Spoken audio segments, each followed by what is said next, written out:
Rayaan rakaa usin qabu. Wanta akka kanatti karaarraan jiraataa jira. Ilmoo maqaa dhugaa.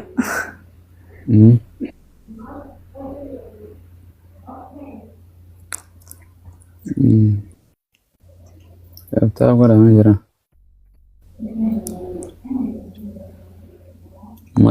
Uummanni irraa fi addunyaa hirriibaa keessa hin jira namni hin jiru.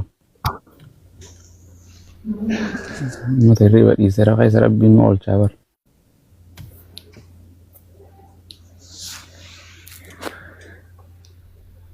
Maqaa isheetu magara. Maquma sana fakkaatu nu argina.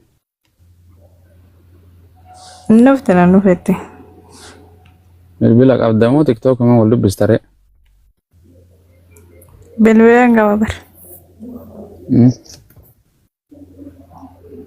Amma na dabaltee turte ijoollee na nufetti.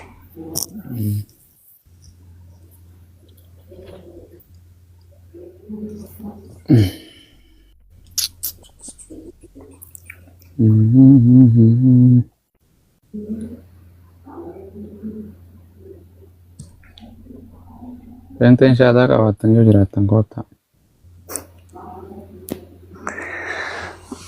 Yaa pentee.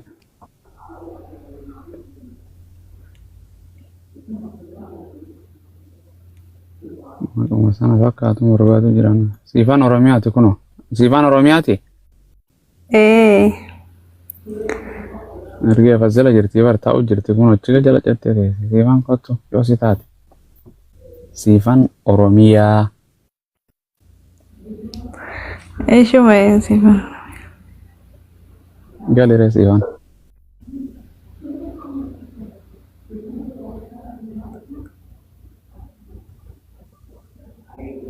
Rabbiin ofeesuma irra na geesse. Ergee fin jira. Qeebalee waan si dhufu diimaa sana tuqe yookaan ergadhu siifaan. Qaa isaa. Neetworkii laata. Itti ergeen jira. Follow isiitiis deebisee itti ergee follow keetiis. Itti ergee. Oromummaan dhiigaa jette matmaannin siidha. Siifaan takka takka barreessime. Sii ergee bar. Kaasaan jirtu.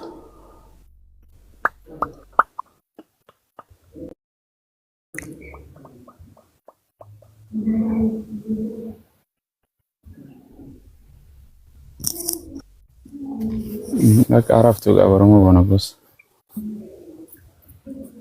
Neetworkiidha moo laata? Deebiste. Neetworkii natti hin fakkaatu. Yoo neetworkii natti hin tiimi barreessitee ni himtu. Na cingaa turte jedhu gama.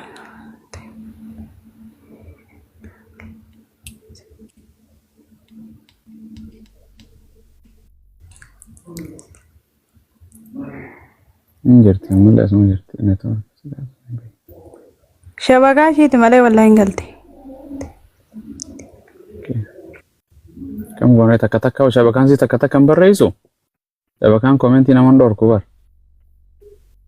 Siifaan barreessimee takka takka. Salaam.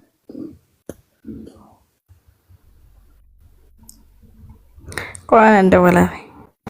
Okey dabala.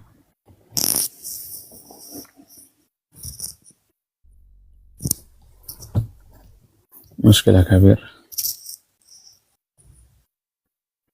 Sekarang ada update itu video mujra.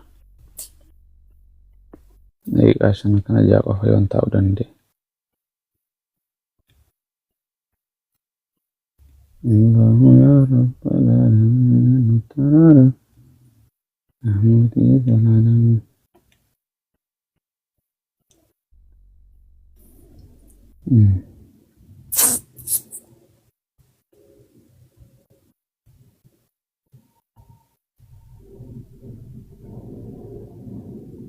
ويتوفاكم ملك الموت الذي وكل بكم ده كيسان سلايسن قال جنات تالته الله سلام بنت قوستي تنا جاسا ولا مالي قال له يا ربي dhiira gujuu galchina dubartii tana mee galchina qoy.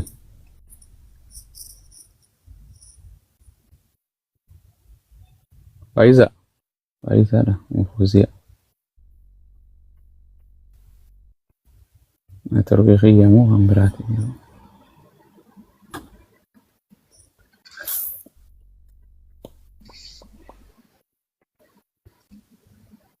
Siifaan okay amma ergatteen si'amee qaba takka barreessite. Bismillaahi. Okay.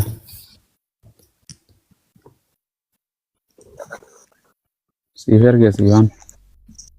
Waloorii xiyyaas deebisime. Okay, alhamdulillah dhuftee fakkaattii mee qoy. Akkasi. Siifaan.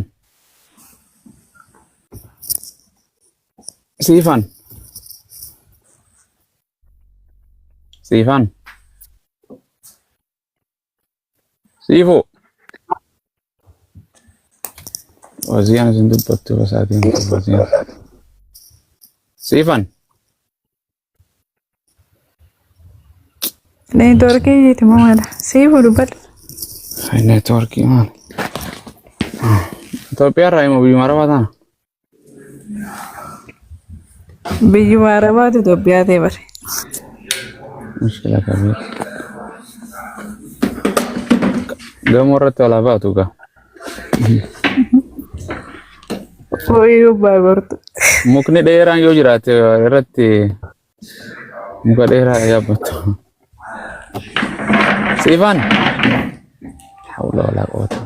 Siifan. Dhageessa. Dallaga. Maan dubbattu ree akkam? Nagaa regalata rabbi. Baga jiraatte. Si'a mataa jirraa bara. Sitti tola amma?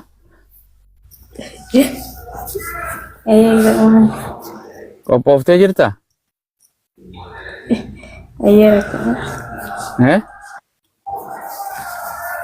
Garuu viidiyoon bawwate. Maal taata viidiyoon maal taata? Akkam heerumuu deemta gaafa heerumtu?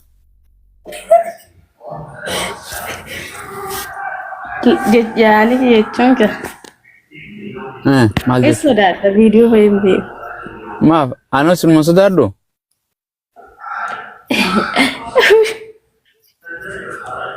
Sargi heerumaas bara osuma sodaatu lubbuu jechaa namni jala seenaa bara itti gala abbaa manaatitti. Miti? Egaa? Akkas ture. Akkasi kaa. Maaloo hin sodaatin. Maaf jennaan siifan tun islaamoo ta'e nama islaamaati akkamitti si beekna biyya lafaarra namni si erge shaadaa qabattee afumaa jira qabattee maqaan akkana kana nama hedduu beeka yoo sin argin suuraa kan kee viidiyoo kan kee argin nama islaamummaa qabu akkamitti jedharee namni maaliif jennaan Maan rakkoo kana yoo barbaadde. rakkoon inni qabu warra keessanii warra pheenxeetiif ijoolluma islaamaa maqaa gaafattee fiddanii wanta gootanii kanaaf nuti kallattiidhaan goonu jirra beektu. Maaliif jennaan islaamummaa maatii ta'e biratti islaamummaa qabachuu fi firoottan kee biratti hiriyaa kee biratti akkamiin beekan? Jechuu kaani viidiyoo baay'ee sin beeku daa'imni kanarratti. Anis bar guyyuma tokkoon bee bar guyyaa lama hin baane guyyuma tokko beetiin ilaarra kana ba'u jira. Waliigallee biyyaas guyyuma tokkoon bee guyyaa lama hin baane. Mana barumsaa guyyuma tokko si galmeessan. Du'aas guyyuma tokko duuta laman duutu takkuma fuudhaas takkuma yeroo namni guyyuma tokko nama dubbisa guyyuma kaan haasa'ee ol fuudha. Kanaaf hin sodaatin siifu inni nama arrabsu inni cubbuu dalagu qullaa deemuu hin jedha amantii fadhakeetiin taanaan gara islaamaa dhufnaan ati hin dirqeen isin jirtu. Jedhe irraa muradhu waan takkan taatu wallaahi waan taatu deequma takkatti anaafeetu wal barnoota asiin taati maaf viidiyootti tolchite tiktookiin kan namni itti wallaalee wal dubbisuumi namni tokko amma si jaalatee si janajjanee viidiyoon si laaluu barbaadee jedhe innaan laaltu jechuun hin jiru sin fuudhe si biraa deema. Injana janu tan video barbaada malee rabbi si alaaf qophaa'e shafanadhu hidhadhu rabbi si alaaf deequma takkatti goonee deemna kunoo hin jirtiin si bira kennaa si bira kennaa sasiin baasa hin baasa Wayyo sodaata dhugaa rabbi ani viidiyoo baay'ee jaaladhu. hin sodaatin harruma baata gaa maal goota. In sodaatama ma birri namaa sirraa qabamoo abbaa manaa abbaa eenyu nama jalaa waa fuutee moo biyyaa nama ajjeeftee baatee moo maali waraana turte moo Ecco, wali najis yaadu. akka akkas nagaa namni waa simatu hin jiru social media irratti si ajaju alitti goota lubbuu tante si wata ka video na video no maxxansitee laale video kan keetu laaleetu man dhufeeme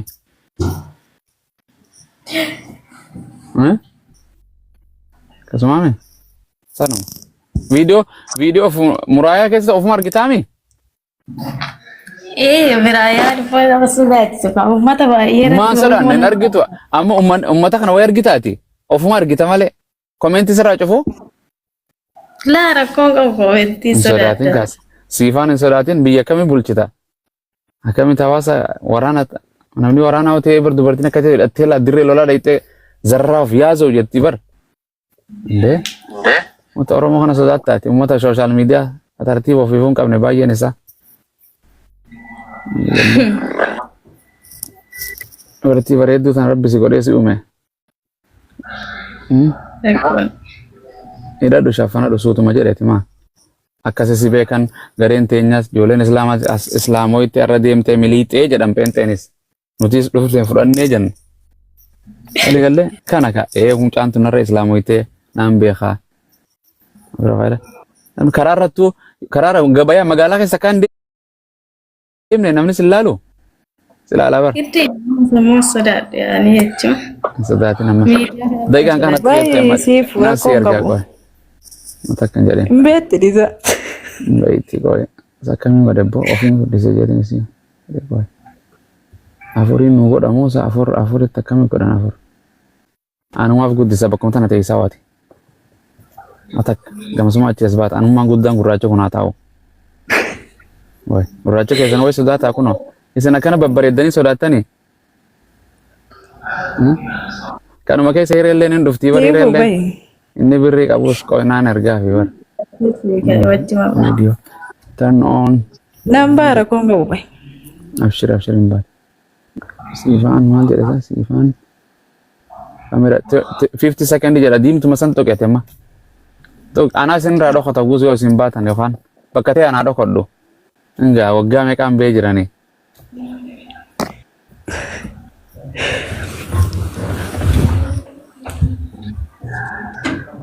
Charjara hias daqiiqaa fixataa fi dhugaa. Wallahi karaarra jira bar. Siifaan rafuu deemtii naan jetteeti. Yeroo baay'ee na barreessite kennaani. Akkasii. Har'a makiinuma keessaan isii qabsaan jedhe. Baay'ee kennaa wajjuma baane. Hin baati as. Hin banatti isin Bayi rakkoon qabu. Bayi seena dalaina galgala kana nagaan ciifta islaamummaa irratti. Nama waaqessu jala miliixeeti waaqayyo tokkicha. Nama meeqa asirra jiran malaan nama takka nama lama sadii siifaan takka kenna abumaa sillaasee nama sadii. Digalle Oromoodha moo nuyi sadiinu isin dubartiidhaan hin dhiira tokko ta'uu hin dandeenye. Abbaa fi Yesuus tokko ta'uu hin dandeenye tokko abbaadha tokko ilma jedhanii tokko nama. Baay'ee Akkasi kunno baate munno bara baga rabbi si baase nagaan siifaa ta'u baga dhufte abshiru kuno abumaas kana baga dhufte nagaa qabdaami siifaan oromiyaa maqaa guddaa kana fudhattee sodaattaati biyyi nu teeti biyya guddoo nagaan siniifaa ta'u waluma fakkaattanuu lakku ajaa'iba eenyutu amma jara kana mee eenyutu kiristaanii peentenes keessa jirti jedhee yaadamame mee laala ani yeroo shaffana ta'e dubartiin tun akka itti bareeddu yaa biyya lafaa Ayyo. Gaafa. Wallahi hin bareedan dhugaa rabbi. Najib islaamummaan nama tolchitu uffata dubartiin uffatumaan tolchi. Maariyaam illee hin argine warri ortodoksii suuraan si akkatti jaaba qabdi. Rifeensa si takka harkitanii rifeensa akkana tokko. Suuraa Maariyaama dubroo Maariyaama jedhanii waldaa jira ortodoksiin dhaabdu. Saniif akkasii tole siifaan teenya baga dhufte. Baga nu kabajjee baate. Fadhakeetiin dhufte. Birrii siin kannine. Namni si dirqeen jiru namni shaadaa qabachuu deemu jira lamaan kana keessaa mee eenyu jiran hin beeytani eega duruu inni meeddoon so balii teenya kennaa wajjiin walitti saayiba islaamummaa fudhadhu malee jette gaa mee siifaan maaltu gartee sababa siitee islaamummaan fudhadhaa jetteen kennaadhaan yoo murteeffatti Amantiin ati keessa jirtu amantii tami. Inni dhufa garee shaadaan dhufa yeroo waggaa tokko gaheera yaa'anii jechuun waggaa tokko inuma hordofa garee shaadaa kana jedhan dhufa tiiktookii illee gubbatu baay'ee rifeellee ta'a gadaan ture tiiktookii amma uffannaa naannoo biraa banadhe malee asuma jala dhufa garuu waggaa tokko gaheera argan jala hordofuu jalqabu yaa'anii maatii dhufa sodaatee bakka. Har'a murteeffattee jechuun bakka. Murteeffattee bakka. Subhaanallah. Yeroo waa'ee wangeelaatis akka Yesuus gartee ilma Rabbii hin ta'in gartee ilma Maariyamaa ta'e akka nama ta'e siigalee akka innis waaqa qabu siigalee garee shaadaa falmi adda addaa jala turte kun siigalee dhuftee moo akkanumatti firraa zimbiloo akka amantiin lubbuu ofiiti waan ta'eef zimbiloo deemuun nama baranne biratti yoo ta'e malee waan naagaleerraa bakka naagalee dhaqa malee zimbiloo hin deemu horiidha zimbiloo deemu malee. Dhuga hayawaan biyyaa akkanumatti hin baane zimbiloo biyyaan baane Rabbiin subhaanahu wa ta'ala si laaffiseetuma baate akkasuma qoyo wanni takka jaarjara tokko okay so dhalootaan eessa siifan Oromoo ta'uu shakkiin qabdu gaa Oromiyaa tana keessaa Arsii moo Jimma moo Wallagga moo Shawaadha moo Harargeedha moo Booranaadha moo eessa dhalatte? Shawaa maashaallah maatii ta'e keessa islaamni ni jira siifan? Laa kiristaana safaran itti dhaladhee guddadhee islaamni hin jiru bakka ana qofaadha malee takkaa maan jiru biyyaan itti dhaladhee guddadhee islaamni. Baga Rabbi biyyaa si baase islaamummaa si kan nu deema birrii sargattee islaamummaa sargattee taphan seen. Haadhaa fi abbaan kee jiru? Jiru Amantiin isaan keessa jiran gariin Oromoon tun abbaan yeroo garii waaqeffata abbaan yeroo garii ortodoksii abbaan yeroo garii pheenxee abbaan yeroo garii amantiin qabu. Maatiin ta'e harmeen ta'eetiif abbaan keetu amantii tam hordofan. Teerasi guddisan. Maatiin kun mul'uu pheenxeedhaanis pheenxeen ture. Waldaa deemuu turtanii jechuun maatii ta'eeti wajji.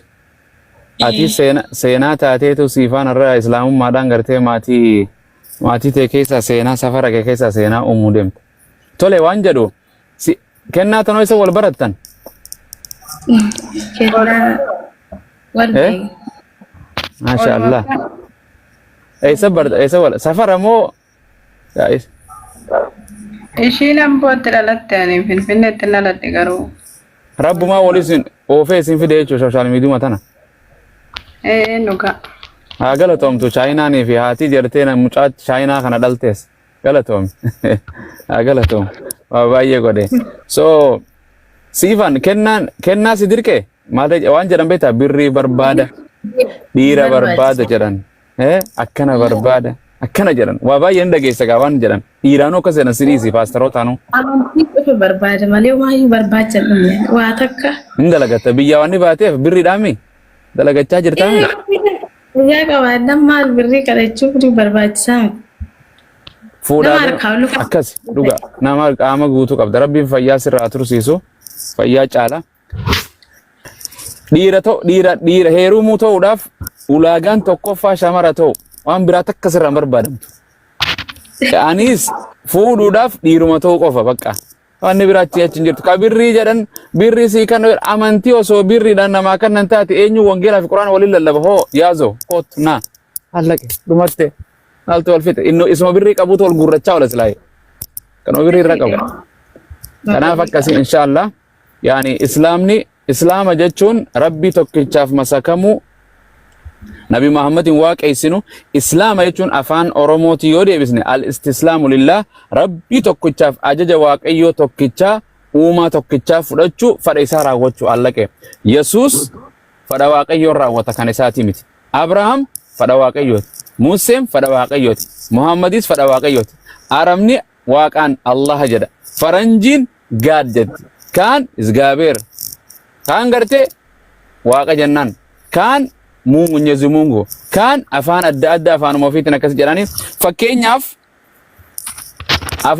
fakkeenyaaf bishaan ni beektan bishaan amaariffatti wuhaa jama oromootti bishaan arabiffatti almaa bishaan afaan ingiliffaan water jedha afaan soomaaliitiin biyyoo afaan keenyaan bishaan afaan kiswaaliitiin maajii jedhama bishaan kun jijjiirama maqaa jijjiirame moo bishaantu jijjiirama maqaa jijjiirama waaqayyoonis hin jijjiiramu. Tole siifaan gaafa biyya jirtu Oromoodha gaafa biyya Arabaa dhufte Araban taatu. Siifaan gaafa biyya jirtu Shamara gaafa biyya Arabaa dhufte dhiiran taatu. Gaafa dhalattees shamara gaafa duutullee shamara gaafa kaafamtee fuula rabbii dura dhuftee firdiidhaaf ilmi namaa ibiddaa fi jannatatti addaa ba'us shamarum duutee bumaas hin taatu itti yaaddaati guyyaa tokko dhiiraan taa jettee hin taatu waaqayyoon atuun geeddaramtu waaqayyoon hin geeddaramu waaqayyo duwwaatuun geeddaramne jedha wangeelli waaqayyo duwwaatuun duuna jedha anaa fi siifaanni duuna walii gallee kanaaf namni hin geeddaramu waaqayyo hin geeddaramu namni nu atuu dhiiran taatu kanaaf alhamdulillah gara shahaadaat deemna rabbiin galgala kana sillaasee sirraa buusuu deema waa sadi yoo abbaa kadhatte ilmaatu hafa yoo ilma kadhatte hafuura qulqulluu hafa amma beentee maal jetti beeytu kennaa siifan Iyyasuus fayyisa jedhan hafuurri qulqulluun fayyisa isaanii jedhamtu akkan dhageessu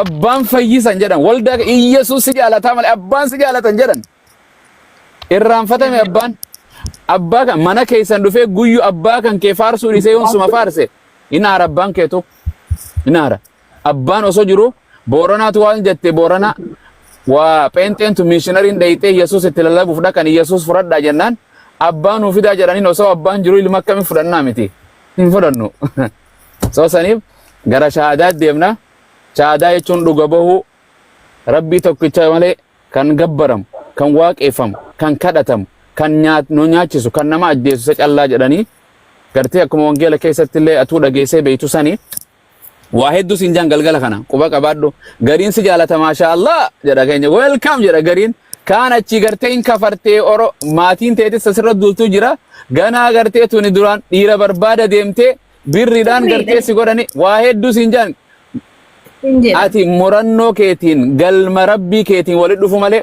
oromoon sin uumne abbaan kee sin uumne kan abbaa kee uume kan hidda dhalootaa kee uume waaqayyo tokkicha kan Iyyasuus uume kan Maryama uume santu shamara si godhee si uummate nam tokkoof gajjadin jettu sayxaanni waaqayyo tokko akka jiru ni beeka Yesuus waaqayyoon tokko akka jiru beeka islaamummaa si kan galgala kan islaamummaa irra jiraatte boru nagaa hanboqottee yaa rabbii kiyya tokkicha malee hin dhiista ilma namaa waaqessinu kakka keetii kan dubartiin dhalte ati gaafa heerumte inshallah gaafa rabbiin abbaa manaa si kenne sareen deettu yookaan sareen dhaltu waaqan deettu namuma akka keetii dubartii taatu dhiira taatus waaqayyoon dhalatu gadaamee isaa xiqqaa dubartii san keessa taa'ee qaama saalaa xiqqaa san rakkachaa haadhaas boochisaa ofiifis booyaa hin dhufu jedhan kuni aqlittuu namni amantii hin qabne hun yaada gara shahaadaa deemna kenna akkam jetta gara shahaadaa deemnu baga dhuftanii gara hirribaa deemtan kana booda irraftanii achi booda wal janajjantani isin lamaan deemtanii asirraa gufuutan hin salaattanii salaata si barsiifti ati amaana guddoo kennaa galatoomi waan akkana namni dalaga barsiisee obboleettii ofii namni waliin jaalatu waliin lallabee walitti hime islaamummaa waliin jaalatu iddoon taane bar hiriyyaan wal dhaabdi bar hiriyyuma hamtuuf irraa eega dubartumaa fuudhee janajjanaan si oofa dubartumaa si fuudhee ijaazaa si buusa dubartumaa fuudhee bakka shiishaa si keessa dubartumaatu gartee huccuu uffata keessirraa baasee kofoo surwaala nama kaayee gabayaa keessa nama oofa firraa eega walii galee jaalallee hiriyyaa go'addunyaa gaarii filachuun gaarii isii kabaja amantii ofii aadaa ofii eeydu isii qullaan deemne isiin cafare taan guyyaa guutuu harummaa sirraa ol gufaa olti viidiyuma kudhajjaa guyyaa maxxansi tokkaan harke takka gartee subhanallah kuni waan fokkottuudha biyyarraa fagaate malee waaqarraan fagaanne namni kana inshallah gara shahaadaa deemnaa kennaatis galatoomi waan mucaan tun daleeyduu hunda sawaba itti argattan qabi biyya lafaa jirtu isiini rabbi sirraa jaalatu quba tokkicha kee gara waaqaatitti ol qabi atilleen kenna anilleen kenna akkas maal jette jedhi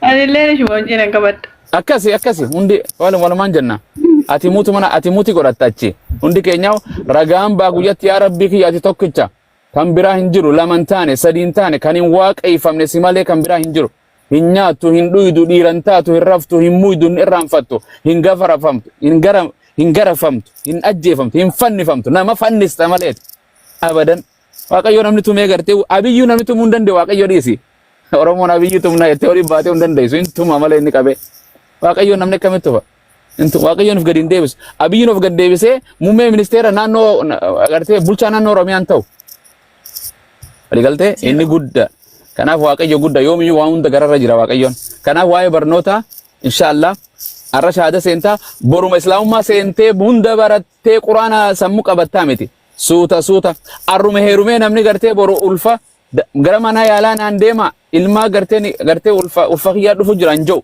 yoo waan achi dura ulfa gara qabattu yoo taate malee hin jiru akka kun ji'a guyyaa 9 miti sa'a 9 miti ji'a 9 garatti baadhachuu qabda ilmoo akkasuma na barumsaa seenee guyyaa eebba kiyyaati borokoota jedhee nama nafeeru amata 12 barata ila hanqaa school kaan college university islaamummaa seentee suuta waa hedduu si dhiba deemsa keessa abaacaa barreessuu waggaa meeqa baranne afaan arabaa barreessuu dubbisuu kana keessa namni hanqa murannu hanqa gartee they don't give up hanqati gartee hin baradhu jennetti waanni hundi laaftu namni nyaatu kan dhugu ija qabu aqlii qabu waanni hundi is possible everything is possible jetti faranjiin waanni hin taane hin jirtu lubbuu namaa uumuu hafuura uumuu hin dandeenye lubbuu boqottee deebisuu hin dandeenye malee siifaan harka keessa lachuu ol qabadha inshallah harka kee kan mirgaa ol qabadhu maashaallah akkas majalaa jette inshallah ashhadu isa qotteme haa deebitu qoy akkas kenna deebi ashhadu an laa ilaaha illa allah wa ashhadu anna muhammadan abduhu wa rasuluhu wa anna Isa Abdullahi wa rasuluhu ani ragaan baha rabbii tokko malee kana kan gabbaramu hin jiru Muhammadis garbicha isaatii fi ergama isaa kan xumuraa ta'uu isaa hubadhee qalbii kiyyaan dhugoomsee arraba kiyyaan dubbadheen jira Yesuus yookaan Isa alayhi salaam alayhi salaam nageenyi rabbii isarratti haa jiraatu waaqaa miti ilma waaqaas miti ilma maariyamaa garbicha rabbii fi ergamaa rabbii kan saba Israa'el duwwaaf ergame ta'uu isaa baradhee hubadhee qalbii kiyyaan dhugoomsee arraba kiyyaan dubbadheen jira guyyaan xumuraas ni dhufa jedhee naan dhugoomsa abiddaa fi jannanis ni jira jedhee naan dhugoomsa yaa rabbi islaamummaa naa kennite tanarra na jiraachisi irratti na ajjeesi irratti na kaasi irratti na milkeessi maasha Allah Allahu akbar siifaan Allahu akbar maasha Allah si kannan silaasi bira jiraatte sin maramte rabbi si kanne gammachuun kan awliin jirtu baga rabbi si gammachiise maaltu si dhagama rabbiin gartee rabbii tokkichaaf masakamte rabbiin duune yaa siifaan rabbii hin nyaanne rabbii dubartii irraan dhalanne rabbii uumaa waa hunda Yesuus ilma Waaqayyooti yeroo jedhan maaliif jennaan Maariyam yeroo sani qormaata addaa keessa galte ilma kana abbaa malee argamsiifte qunnamtii saalaatii malee arra fakkeenyaaf waan siin jedhu mee bakka gartee Maariyamaa of buusa shamarran siifaan arra ulfa garatti qabatte yoo gara maatii sii dhayite obboleessi kan kee ani atinneerumne si beeka Waaqayyoon naa kannoo itti sirraa fudhata eenyu si amana abbaan kee si amana abbaan kan kee si neerumsiifne obboleessi kan kee si neerumsiifne immaa namni gartee haraam ejjee sagaggaalee takkaa herumee gaa'ela godhatee ilmoo fida malee kan akkana kana isii mudate baga rabbiin sii kanne kana waaqumaan naa kanne rabbiin naa kanne gartee ilma Waaqayyooti jechuun kana dhufte uumamni hundi keenyaa atilleen uumaa Waaqayyooti nartee uumama isaati sayxaanilleen barkan Waaqayyooti Yesuus ofii fuume malaayikaan ofii fuumte hundisi mukkeen biqiltuun ashaakiltiin gartee maasiin ooyiruu keessa gartu kun hundinuu kan rabbiitii bar Yesuus qofaa miti nuti ilmaan sayxaanaati isaan nu ummate gartee waaqayyo Abrahaam waaqessu waaqayyo Isaaq kan Yaaqoob san malee hin waaqeffamu waaqayyo ana malee waaqayyo biraa hin jiru jedhu abboomii kurnan keessaa inni tokkoffaadha maal jedha ana bukketti waaqayyo biraa hin godhatina ana cinatti hin jiru harmeen tanteetu siifaan harmeen tanteerra yaa harmeettee bilbila bilbiltee fi harmeesse caaltuun biyya Arabaati argadhe bareedu tokko itti nan qabta akka arti waaqayyoon kana daran ala gaafa uumaa kan kee dhiiftee waaqa biraa nama kan ta'e kan nyaatu kan dhugu kan rafu Yesuus Kiristoos bidiruu doonicha irratti guyyaa gartee aloolachaa olni qurxummii rafee ka'e Yesuus jedhaniin qilleensi dhufe namaa kaase waaqayyoo rafu moo yaa akkuma reefu ati namni hirribaa si kaasu maadaamin quumii yaa siifaan quumsiin jettu waaqayyo namni hirribaan kaasu maal jechu jedhana walii gallee waaqayyo namni hirribaan kaasu waaqayyo ofii rafu kan namni kaasu waaqa ta'uu hin danda'u waaqayyo hin dadhabu hin mudhuugu hin muugu hin nyaatu hin rafu dadhabbiin isan qabattu waaqayyo jaba waaqayyoon akka namaatii miti uumaa bantiiwwan waaqaa fi lafaa kanaa kan ta'e inni walii gallee mee waaqayyo gadaameessaa keessa ji'a 9 ture okay Maariyamaan yeroo ji'a 9 gadaameessaa ilmisii kun Yesuus Kiristoos gadaameessaa keessa jiru waaqayyo kam ji'a 9 waaqessuu turte yaa saba sabni siidhaatoo Yesuus Kiristoos gaafa sanitti gadaameessaa Maariyamaa keessa osoo dhalatiin achi jira waaqayyoon kan yaa waaqayyo keenya yaa isa waaqarra jiru jedhamu yaa isa gadaameessaa dubroo Maariyam keessa jiru jedham maaloo aqliin fayyadamtani jedhan wallahi akkasi Yesuus Kiristoos yeroo dubbatu yoo kadhattan yaa abbaa keenya yaa isa waaqarra jirtu jedha kadhadhaa jedhe abbaan kan ko waanuma kadhattan hunda gartee isiniif kadha maqaa kootiin jedhe bakka garee yaa rabbi kan Yesuus nuu kannite kan Maariyamaa fi gartee kannite yaa kana isa ergamaa goote gartee isuma kan nu ergite mee maqaa isaatiin jenna numa kan jechuun amma fakkeenyaaf baankii takka maqaa kiyyaan abiyyi yoo na beeke abiyyi biraa dhaqi maqaa bumaa zimbirreen kana fudhadhu yoon jedhe gartee numa dandeessa jechuu gartee so kanaaf kuni waan waaqummaan godhu Yesuus Kiristoos nama caaluu jira walgeela keessa Malkisaadiq jedhamee Ibroota boqonnaa 7 lakkoofsa takka irratti Malkisaadiq kun abbaa sin qabu haadhaa sin qabu hidda dhalootaa sin qabu barri isaa jalqabaa fi xumuran qabu jedhe kana waaqessaa Yesuus dhiisaayyee ajaa'iba akkana jedha Isaayyaas keessatti Isaayyaas 43:10 irratti ana duraas waaqayyoon jiru ana boodaas waaqayyoon jiru fayyisaanis ana malee hin jiru jedhe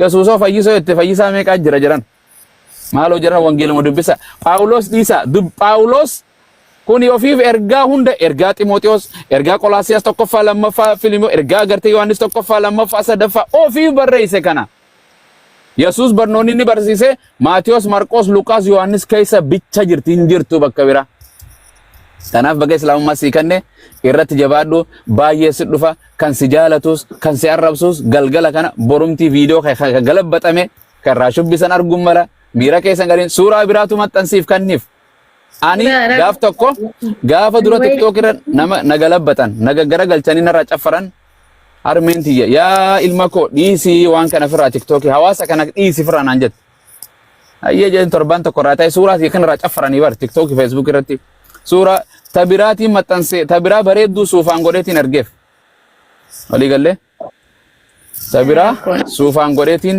ergeefii jechuu narra bilbilanii harmeetii yaa nadha'u jira ajiib waan Allah wallahi isiin nadhe anuma amma dubbate miliquun qaba jirana Ali assalaamu alaykum akkasi yaani mana keessaan eeguu jirti anu dhufeetiin ala makiinaa isii bira dhaabe kanaaf baga islaamummaa sii kanne jiru keessa wal dubbis lakkoofsa Ali kana foloo godhi lakkoofsa keetti kanni garee keessa galchu Ali dubbisi beekuma lama akkana inshallah anis miliqa maghriba salata kennano ni beeti inshallah kennano nambara kiyya akkasi kenna mashallah jabeesi waan beetu barsiisi taan nu bira fidi taan garaalii dabarsina kan dabarsina anqa gartee ustaaza taate lallabdu muranno godhu kenna kana daran islaamummaa baradha dubbii namaati irraa nageera nagaan argattu yoomiyyuu waaqayyoon nagaa jalaan boo ilma namaatti jala digallee kanaaf rabbi si alaafisu fayyaa fi bareedumina sii kenne kan rabbi sirraan fudhatini jabaadhu biyyaan baati qabeenyaas waa hunda si haa kennu.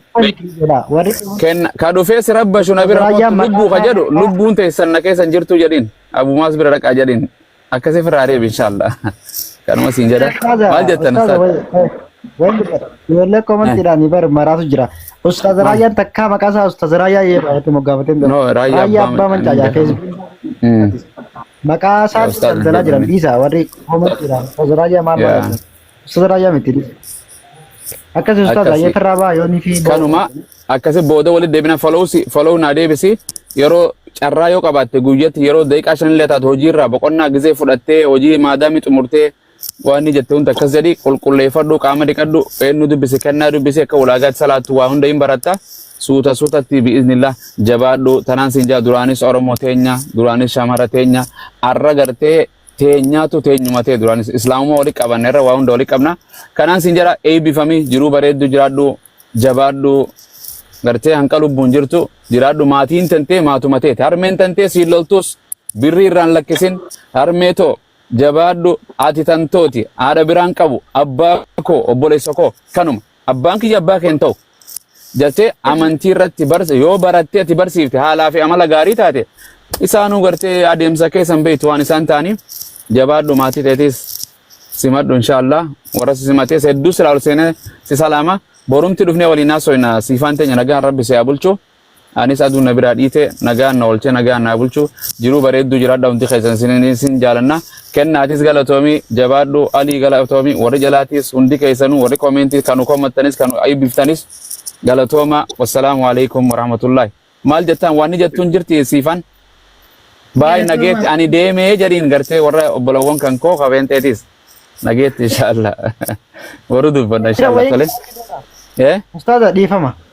Gabaabsee bakka sekondii 30 taaf. Kennaa tadheenya isaa tadheengada misanjeraan dubban sanii miti. Dheenya torbee kana keessa. Wallaahi. Maashaallah. Baga rabbi si gammachiisa bireetii yaa. Jabaadha inshallah. Keessana dubbisi garee si galchaate. Ustaaza nagaan tura bakka. Ayya akkasii galatoom siifaan viidiyoon si fiduuf dhiifama naa godhi. Bishaan illee hin jiru bishaan siifin kan hin afaan isin goggeesse ni haasofna yeroo biraa inshallah. Waan kana caalu irratti sagantaa tana caalurra wali dhufna wabillahi tawfiq wassalaamu alaikum warahmatullahi wabarakatuh nagaan naa bula bye.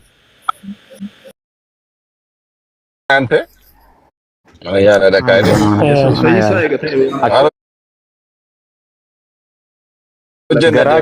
garaa keetitti amantee yoo fudhattee hin fayyita jedhaa bar. Akkasii bakka ayabu mas. Isoola doktora biraa yoo dhayxuus kiniinaa miti amantee waaqumaan na fayyaa jetteeti. You know it is a psycho thing, you know. Psycho. Amma ijoolleen asii dhukkubsatteetuma ceehee emergency keessaa osuma laabii keessa eenyu fayyiti ijoolleen.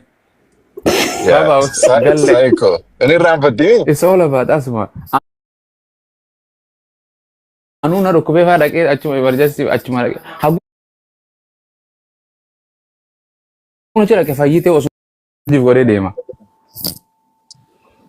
Amma gaafa bishaan banattee dubbat nama tokko dubbatu jiru irratti hin dubbadhee bar hin beekan wallahi. Dursi natti beeku mas buqqisii dhugi maqaa yesuusiin isiin jedha. Roobeera Ati deem keessaan waloo baafna waa hundaa'u. Allah keessaan wal fudhachiifna gooftaallee naafii jechuun walitti dhiyaanna. Maal jettee na waamtee turte gaaffii qabdaa? Ana. Kamagaa kiyya waame hin jiru Roobeera jedhee. Ejjeen ana siyaame amantaa keessii fidanaan jettee turte bakka rakkinna. Daqiiqaa 5 guute. Dabree jiraayyuuti dhiisi firraati. Me amma taaptaa duuka buutudha wallahi duuka buutu inni. Waan ajaa'ibaa kan jedha pheebichi tokko ustaas. Ani kiristaana. Asirratti dhufe. Ziyaad. Warri garee shahaadaa galatoomaa jedhe wallahi. Maaliif? Haga isin garee asirratti bantan wangeela dubbisne. Takkaan dubbisne jedhachi tura. Tuni nama isa qofaa miti nama baay'ee ijoollee baay'ee lakkootti fixuun hatta barsiisota jedhan warra garii haa wangeelaa barsiisaa amma ta'e baay'een kan jala waggaa 3-4 nu galatoome sababa keessanii wangeela dubbisne dubartii hedduu biyya arabaa teessu wangeela hin qabne wangeela biyya irraa ergattee bitattee dubbisuu quraana dubbisuu gare sooshaal miidiyaan shooree siin taphattee baraa biyyii kana bar waa hedduu So anyway, so it's okay. Naumatu boost sigare sikas. Kakuu moofa haara addaan hin beeku nurraa barate malee waa jimmaadhu. Kakuu moofa haara addaan hin beeku. Dandeenyu addunyaa. Dammi. Bismillah. Yeah. Dammi welcome. Baga nagaa dhufte. Amantaan kee maali? Wajjin haasaa kun yoo Yesuus yoo gooftaa jette akka gooftaa ta'uu waaqa ta'uu ibsii fi shahaadaa qabsiisu ustaaz Mu'aazin.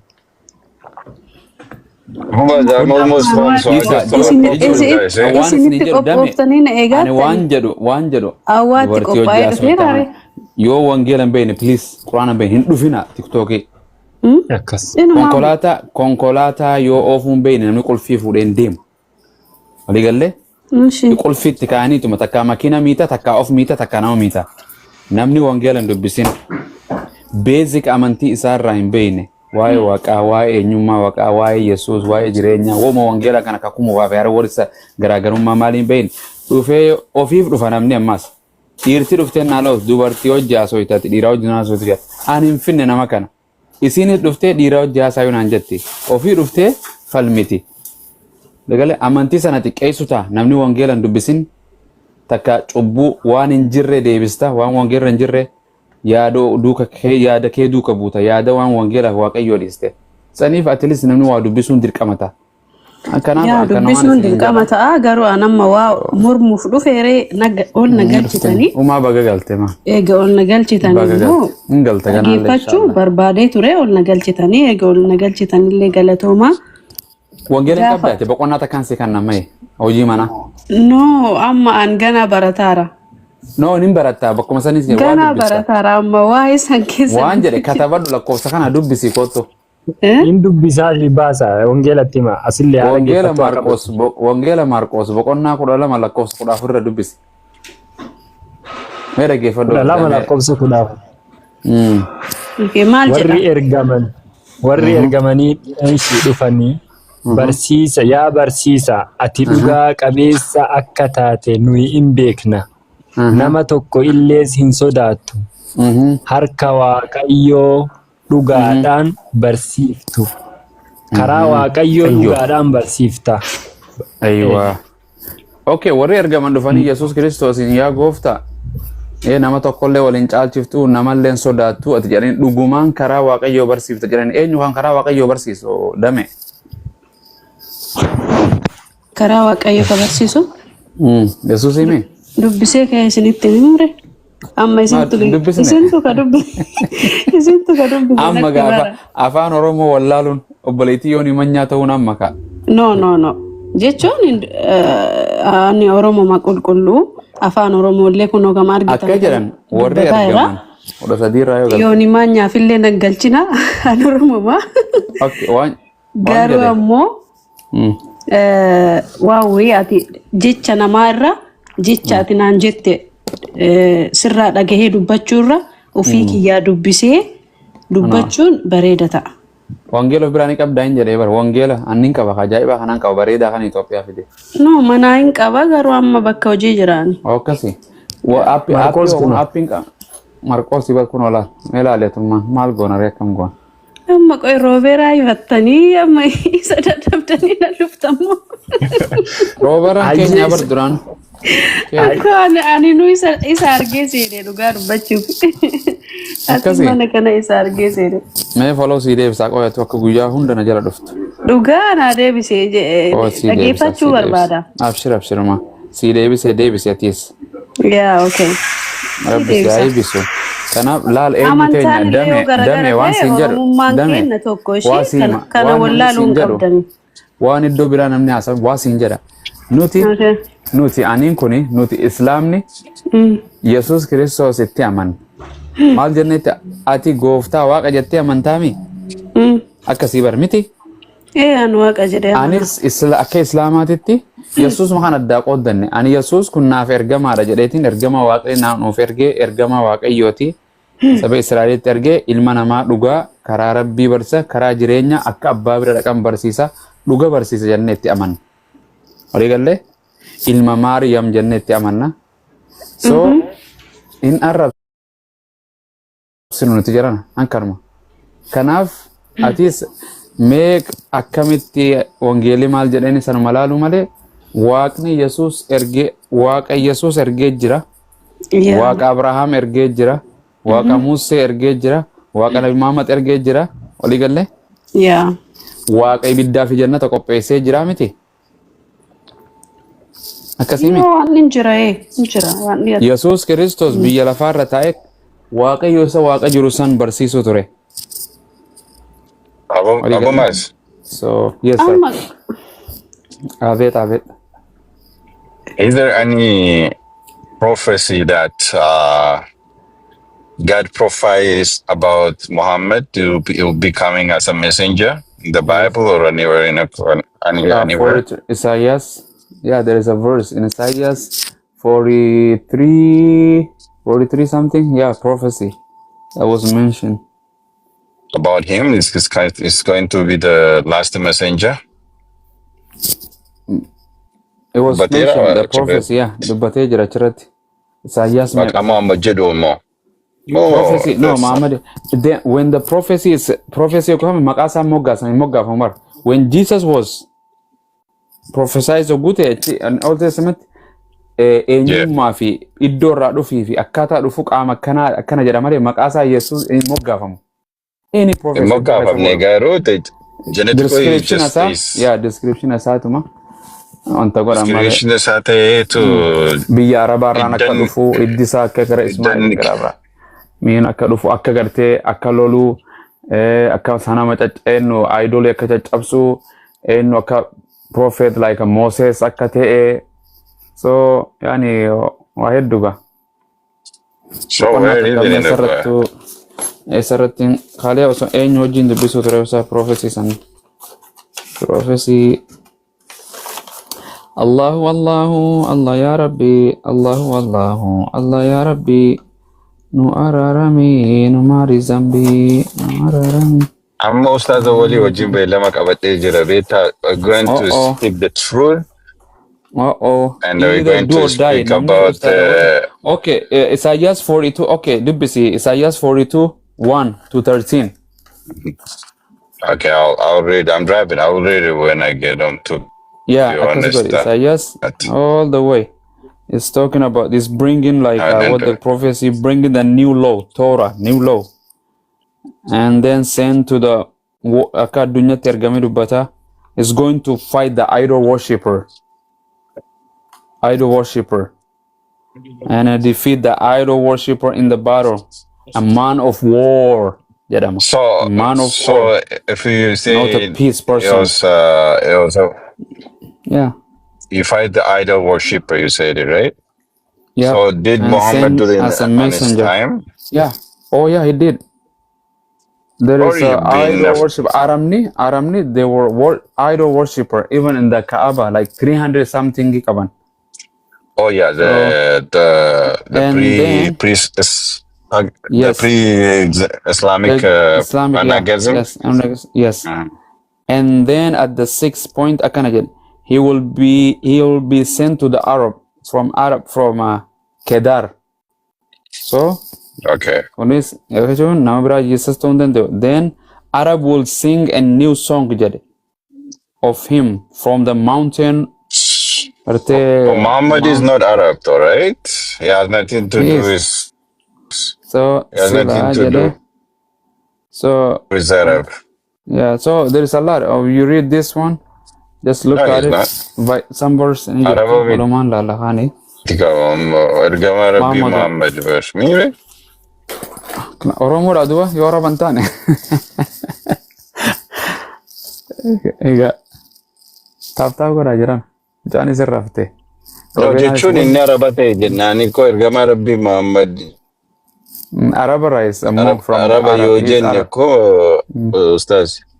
Yeah. What happened? Can't you hear me? I'm sorry. What happened to your Wi-Fi, bro? No, akamittiin Araba ta'a. Abraham Araba miti bar. It's not Abraham is his father. Yeah, achira Ismail is haqi jira bar. Achirani what do you do? Dame kasit dufte. Abraham irraa dhufe mire. No, inni directly Abraham ilmaan Kan Ishmael fi kan Isaac fi Yaaqoob Israa'eliin naqamee ture. Salaam rahmatullah. Kan Ishmael irraan dhufee immoo ergama Rabbi Muhammad achi keessaan Yahuda. Jarri kun obboleeyyanii. Arabnanii fi uummanni Yahudaan kun obboleeyyanii bar. Abraham is not Arab, so he came from Babylon, isn't it? No, Abraham came from Babylon. Abraham achirraa warra Iraq miti. Naagale Muhammad garuu Araba miti kan inni Babylon irraa dhufee waamame. Yaa ilmaan isaati bar gamana hortee kana irraanii bar. Iraan faa kun ikkoo Araba ilmaan isaarraan hortee isaarraan dhufte. Babylon eenyuree jarri kun Babylon kun. No, we are not talking about Abraham specific directly. Abraham is in Jerubar. Ilman isaa kanatu branchi damee lamatti addaabee bar. Is Abraham Rao? Ilman lama qabame. I think ilman lama qaba garirraa karate Ishmael mi kan isaarraa dhalate immoo Isiyaaq mi. Isiyaaq descent is to Yaaqoob, from Yaaqoob the 12 ijoollee Yaaqoob lamaan sanii so achi keessaan dhufee Yesuus Kiristoos karaa inni dhalate hidda Daawit keessaan dhalate jedhamee achiin dhufee Israa'eliin mul'atee dhufee jechuudha. That's why he said he was called for Israel. Asii yeroo dhuftu immoo sinima dhuftu immoo Aggaarrirraa immoo Ishmael irraan dhufee ergama Rabbi Muhammad. Ilmoon abbaan lakkaa'umti haadha jalan deemtu silaawii. Ilmoon abbaan lakkaa'umti. Yeah, so what I'm saying. So ati galii mee waan itti haasofna ani amma the food is ready too. I brought some food from my sister, for my wife, right here. I didn't even open, man. Everything is in here. So. Oh, looks good. They keep enjoy your dinner. Yeah. Hey, nagam. Bachonis ni jirti. Hun aske sa dufte. Undumtu nagyantu. Ayya. Akasi enyu jarana akasi walid deebnabbo. There is something ya jamaa. I was waiting something here. Enu. Ayya, jazakallah khairan. Galatoma. Dame tanas barsiisa. Ayya, inshallah. Alitti wanni jenna. Takka cufadheetu maan kaabasanii. Anqa rabbi na deebisu akkasumatti. Ayya, galatoma. Wallahi jazakumullahu khairan. Ustaz, hollachiisaa jirtu? Waan jira. Mee lallabadhaa dameen tunis haa barattuuti wangeeluma. Baay'ee bareeda. Qabxii muraasa dubbannaa namni baay'ee ka dubbatu. Waa'ee Yesuus kana irraa Yesuus irraa booran kun. Yesuus kana wangeela irratti wangeelli maal jedheeni kan jedhu tana irraa waa dubbannaa xiqqoo qabxii lama sadillee ta'u. Tokkoffaarra wangeelli wanni jedhe Yesuusii kana wangeelli bakka 90 olitti nama jedheen ilma namaa jedhee of uumamee jira innillee. Fakkeenya wangeela Yohaannis 8 lakkoofsa 40 irratti ana ilma namaa jedhee lafa kaa'e jechuudha. Ilma namaa nama ta'uu lafa kaa'e. Waaqa hin jenneen bootaa sanitti waaqa akkasiin jenne nama akkasii ajjeesuu barbaaddu jedhee lafa kaa'e jechuudha. Nama ta'uu wangeelli Yohaannis 8:40 illee lafa kaa'e jechuudha. Ximootewosii keessatti illee akkasuma nama ta'uu lafa kaa'a. Waaqa kan jedhu garuu wangeela kana keessatti Yesuus bakkuma takka illee hin jiru. Ani Waaqayyoo kan jedhu bakkuma takkatti illee hin agarre jechuudha. Jalqabarraa haga xumuraa kitaabilee 66 kan Pheenxees ta'ee kan Ortodoksii 81 sanas ta'ee bakkuma takkatti Yesuus Kiristoos Waaqaan uumaadha hin jenne takka isi. Lammaffaa Yesuus Kiristoos kuni Waaqayyoo gabbaru qabaatu. Waaqayyoo gabbaru kan waaqessu ni qaba Yesuus Kiristoos akka wangeelaatitti.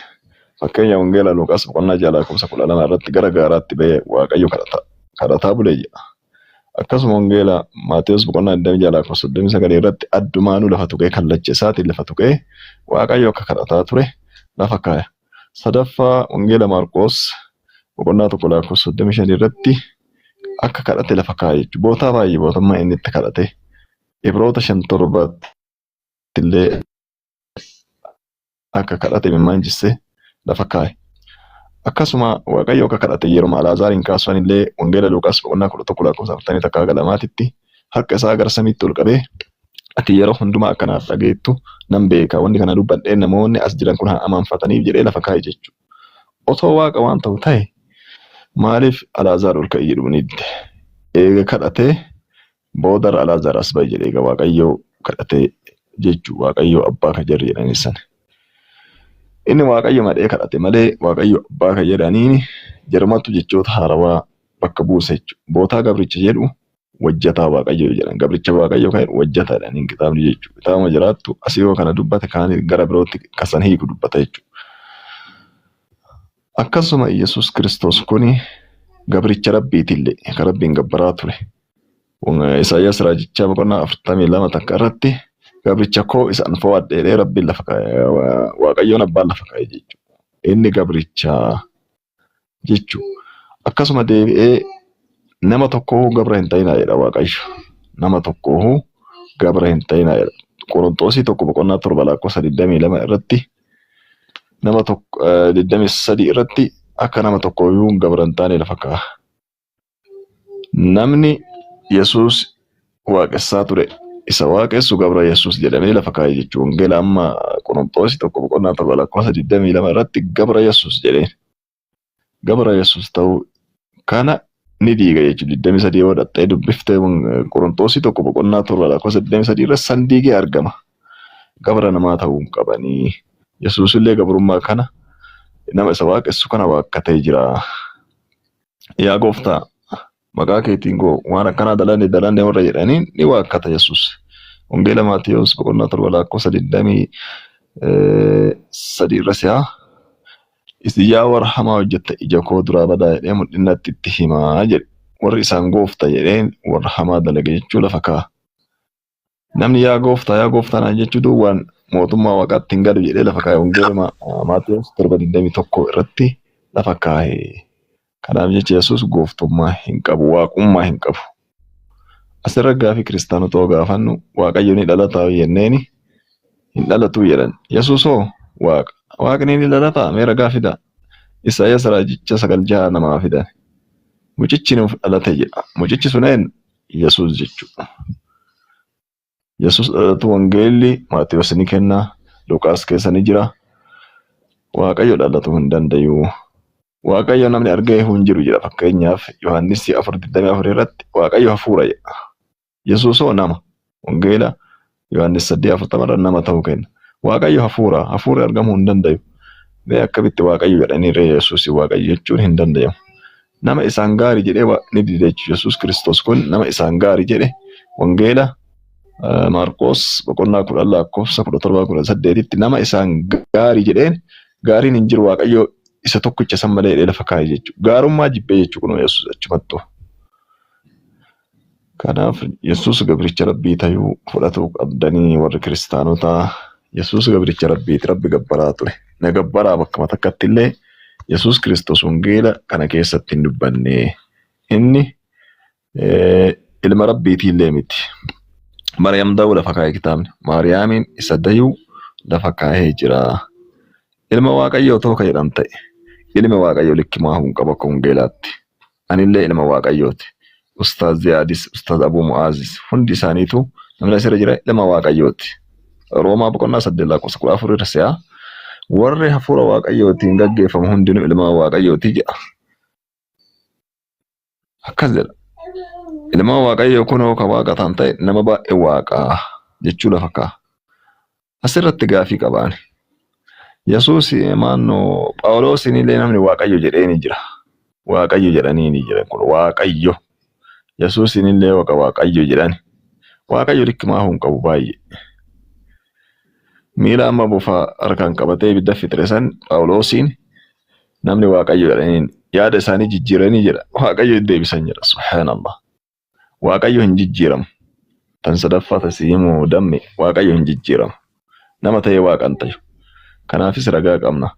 tokkoffaa Hosea raajicha boqonnaa 11:9 irratti Waaqayyo akka nama hin ta'in lafa kaa'a. Nama ta'e akka Waaqa hin ta'in lafa kaa'a. Akkasuma seera lakkoofsaa boqonnaa 19 irratti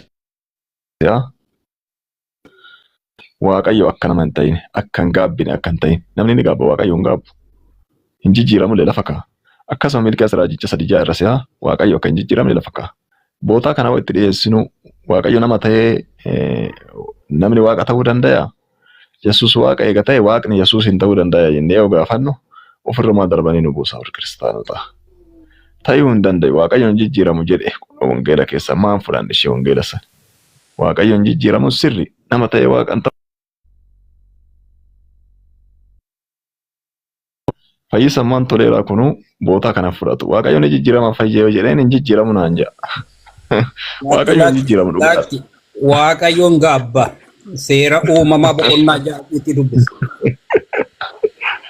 Meeshaa kas fayyee jagas si fayyaddi. Si fayyaddi fayyee ko. Ayyee itti fufa. Ayyee gooba si. Ayyee. Waaqayyo kunu amala Waaqayyoon hin mallellee miti jechuudha. Waaqayyo waa wallaaluu hin danda'u. Sadaffaawwanni Yesuus Waaqa ta'uu isa dhoobu waa hedduu wallaalee Yesuus fakkeenyaaf. Wanni inni wallaani mukattii takkattuu dhufeeti firii irraa dhabe hin dhabaare boodarra jedha kitaabuma jedha. Ragaa fiduu ni dandeenya. Kitaabuma jiraatitu ni abaare akka isii firiin godhadde. Abaarsillee akka as keessa ni hubanna. Akkasuma guyyaa qiyaamallee hin beeku Yesuus. Wangeela Maatiyos boqonnaa 24:36 irratti guyyaa qiyaama irratti san namni takkaa hin beeku ilmillee hin beeku abbaa malee dheela fakkaate. Kun homaa wallaalee egaa Waaqa ta'e jennee yoo kiristaanota gaafan namummaan wallaalee jedhan. Wanni akkasii wangeela irra hin jiru. Waaqummaan akkana ta'e jedhan. Wanni akkasii wangeela irra hin jiru. Fakkeenya Yesuus Kiristoos yoo amanan ta'e kiristaanonni gaafin asitti hedduu qabnu. Wangeeluma Maatiyos 21:21 irratti yoo shakkuu dhabaattan yoo amantan jedha kunoo kitaabni. Wannuma muka irra jiru firee muka irra jiru dhabama godhuu dandeessanii jedha. Gaaruma kana ol kaafamee baharatti yookaan bishaan badii yoo jettan ni badaadha maqaa isaati. Namni akkas godhee dalagu jira. Warra kiristaanota ofiin jiru kana keessa mee namni waan akkasii dalagu jira ani amana. Gaara hedduu gara arsii kanan azaanu godhe. Gaaruma kana maqaa isaati ol fuudhee qaba haraggatu jira. Kan jennu lakki kun fakkeenya jedhan garuu wanni fakkeenya jedhu hin jiru achi keessa. By the way fakkeenya wanni jedhamu yellam hin jiru. Fakkeenya miti gaara jedhe kun afaanumatti godhee.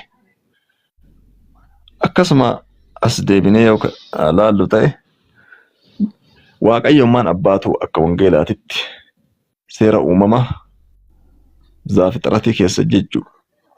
Jalaa namni badee nama soqaa oole jedha. Ishii wanti kun wanna Waaqayyo abbaatiin malu, wanna Waaqayyo dachisamee uumeen malu namni isa jalaa gurbichi jalaa dhokatee jedha. Aadamiin itti baana jalaa dhokatee akkasii soqee jedhe jedha. Kun amala Waaqayyoon malu Waaqayyoon abbaatiin Yesuus dhiisa. Waan isaan hin malle jechuudha. Kanaaf jecha walumaa galatti Yesuus nama isa waaqessu waaqatu wangeela Maatiyos 7:23 irratti ilaaltan. Akkasuma tan dabalatan biroo wangeela Maatiyos boqonnaa 7:15 irratti warra raajii maqaa Yesuusiitiin waa dalanneedha san raajii sobduu jedhuun lafa kaa'e. Maqaa Yesuusii waan akkanaa dalannoo jechuudha raajota sobduu jedheen lafa kaa'e. Irraa of eegaa. Jarri akka yayyii dabasha uffatanii dhufanii jedhee lafa kaa'e wangeela kam? Wangeela Maatiyos boqonnaa 7:15 irratti xaxanii yoo dubbifattan akkas. Warri raajii maqaa Yesuusiitiin hojjanneen raajii sobduu kitaaba itti jedhe. Ana arrabsuuf osoo hin ta'in kitaaba jalaatti keessanuma jedhe fayyisaa tureera damme dhattee ilaaluu hin dandeessa. Kijiba hollachiisaa ta'uu itti narra deebisuu dandeessa. Afaan guuttadhee jedha kun nama baay'ee jira. Kanaaf jecha gara tokkummaatitti fakkeenya Efeseenii 4:5 irra se'a amantiin tokko cuuphaan tokko jedha. Amantiin takkatti sun hoo maali? Kiristaanummaa yoo ta'e ragaa. Yoo ragaan dhabame islaamummaa jennaan amantiin tokkotti sun. Cuuphaan tokko jedhe. Sanillee fayyisaa fi dammeen wal mari'attanii deebistanii. Ammallee Yesuusiin kun raajiidha. Ni waa nyaachaa jira obboleetti naa deebistu. Kanaaf nyaadhee sitti deebi'a. Enerjii guuttadhee nuuf. Ayye maqaa Allahatiin guuttatu dhufe bakka. Ayye waan barsiise kana irratti dammee gaafii yoo qabaatte na gaafatta. Taani wangeela asii kenne kana ni dubbiftaanee gaafii na gaafadhu xumuree bakka ni gaa. Barumsa barsiise kana irratti soba dubbattee yoo jettellee na irratti deebisu akkas. Hayyeen dubbadha. Ani wanni si gaafachuu barbaadu yoo jiraate fakkeenyaaf amma wanni hundinuu ka'umsa qaba, bakka ka'uu qaba, bakka itti dhaabatu qaba. Miti? Eewwa. Kanaaf amma wangeela hagana lakkoofsa hagana ka jettu kun gubbaa irratti maal jedhee dhufee haga bakka sanii dhufeera. Anama dubbisee bakka kanneen uumamaa hin beeka jedheetti sababni isaa ani garana ka dhufee dhiyoo barumsa irra jira. Si galaaraami dubbisne bakka tamma natti himtu kanneen dubbisee hin jiru. Ganaa dubbisuuf ganaa itti dhufa jechuudha. Amma si mormuuf waa wayii jechuuf beekuu qaba. Kanaaf namni ganaa waa wayiitti itti wanna hidhaaru amma osoo keessa isaan fixin akkanumaan zim jedheetuma bakka dubbiseef bakka hin dubbisnellee dubbachuu hin fedhu. Sababni isaa beekuu qaba. Akkuma ati qo'attee atamma qo'attee sammuu keessa galfattee ka qoraanallee wangeelallee akkasitti dubbataattaa miti. Kanaaf anamma fakkeenyaaf osoo waa'ee wangeelaallee sitti mee qoraanni maal jedha ka'ee dhun beeku. Deebi ammoo osoo waa'ee qoraanaallee sitti mee wangeelli maal jedha ka'ee dhu kana fixeen jiru ani. Kana waan ta'eefi masi mormuufuu atillee gaafii na gaafachuufuu ani ganaa reef biqiltu reef tana mutaara waan ta'eefu mee illaalaa dubbisee waan keessa jiru hundayyuu laalee akka itti naaf galetti hubadhee dubbachitu caala. Osoo nu hubanne immoo atummaan amma jetteef kun kana jedha jedhee murteessuu hin danda'u. Ayyee bareeda walii galee obboleettii. Yaa akkasi. Dubbisuun bareedaadha. Yaa. Atillee lallaalii godha inshallah. Taani jarri si hada baranii ustaaz jaadiin jiranii siifuun maammiyeen Samiiraan Dajaashiin aga Ridiwaan illee ni jiranii si hada baranii inshallah. Dabalaafi. Ayyee galatoomaa. Ayyee ishee galatoomaa.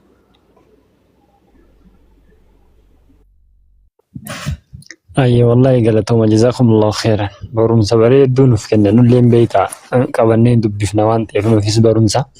Ayyee ustaaz maammiyee jirtu Najjaashi. يا حبيبي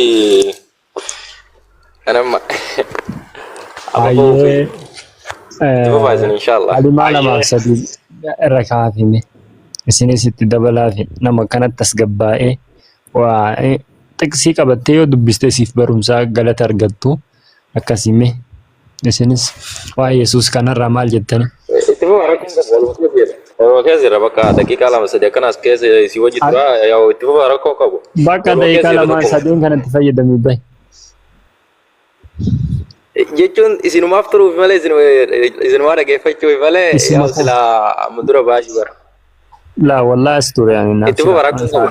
Saatii jaarratti seenne nuti. Banaddaatti fufa inshallah. Ustaaz Najjaashillee jiranii daqiiqaa lamarra kalimaa aayaa jechuun xiqsii lama kennaa fi boqonnaa lamaa wayi. Ergasii kunillee kenna dubbifattee hubattee dhufte inshallah. Ayyee itti fufaa meehem. Deebitanii ishii fayyee hollachiisaan isin eegu jira. I am the okay. Mamii isin Amma qophii. Okay, ayyee banaddaa.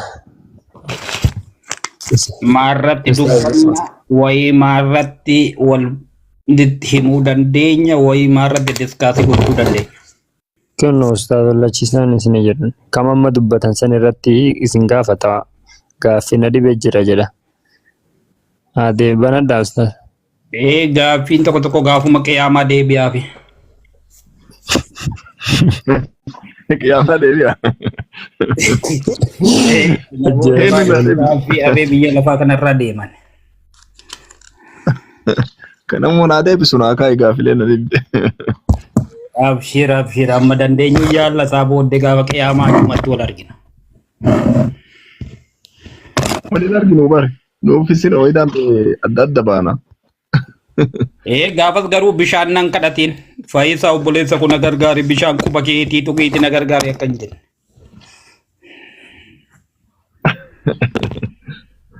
Rakkoon qabu inshallah. Fayyee. Ayyee. Gaafii xiqqoo si gaafadha inshallah jaallatanii maallee qabuun hin ta'u. Akkuma ati na gaafattu xiqqoo si gaafadha. Rakkoon qabu Phaawulos maal ta'a fayyadasaa? Phaawulos naaf obboleessa naa ta'a. Meera gaafiti. Phaawulos eenyu jedhama? Phaawulos Toleeraa jedhama. Natu abbaa isaaf kenne.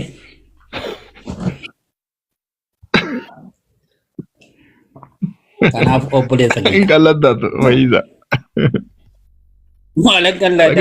Phaawulos abbaan isaa eenyudha? Mataaf hundasii irratti barreeffamee hin jiru. Ani immoo Phaawulos Fayyisaa Phaawulos Abbaa isaa beekna. Nama abbaan qabne maa hordofta? Nama abbaan qabne maa hordofta? Macaafni isin dhoobu. Nama abbaan hin beekamu. Ani san hordofne. Ani nama tokko hin hordofu. Ani hordofu Yesuus Kiristoos isa waaqa ture, isa nama ta'e, isa du'ee gaafa guyyaa sadaffaa. Phaawulos naaf obboleessa nama wangeela lallabe, nama wangeela kana baabilii kana sheeppiitti qabsiisee deeme malee nama du'es miti. Du'uun isaa na fayyisu. Fannifameera. Inni illee du'eera be Phaawulosis. Billaati morma isaa muranii jedha. Billaa miti hin fannifameera.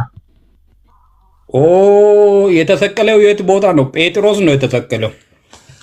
Isuma fannifame Yesuus waliin fannifame jedha Phaawulosummaan sifi dura gaa. Phaawulos ganna eeraa booddee itti amane yeroo sana Kiristoositti hin amannen Kiristoos wajjin fannifamuu. Ka waliin fannifame dhoo attam goota fudhatta. Inni akkuma Kiristoos du'eera cubbuurraa akkasuma fannifameera jedhee malee yeroo sana inni dhootan amane. Yesuus waliin fannifame oo jedhe Phaawulos fudhatta jechisan.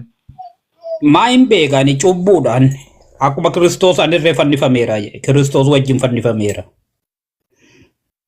Fannifamu amantaa ofii Phaawulos. Phaawulos Kiristoos waliin fannifame uffatte. Hin fannifamneen billaatii morma isaa mureera jedha. La. Fannifame kan ibsii fidaa fudhattaa sin jedha Phaawulos Yesuus waliin fannifamu ragaa. Cubburtiiti waan biyya lafaarraa akkuma Kiristoos anis fannifameera jedhe. Sun Kiristoosiin fakkaachuuf dhumaa jira. Isa waliin fannifame abbaan eegale waliin fannifamne ati mormi ta'a fayyisa. Ayyee nu dubbisi ka anoo sin mormu ayyee. Mee Galaatiyaa 2:9 naa bara Ustaaziyaad. Galaatiyaa 2. Mee argu. Galaatiyaa 2:9 banaa. Yee. Kudha sagal yookaan mee gaddeema 9:19 irra jira garuu mee gaddeema achi keessa. Yesuus waliin fannifamee jira Phaawulos sumtu. Galaatiyaa 2:19 se'amee ilaala inshallah. 2:19. Mee ilaala.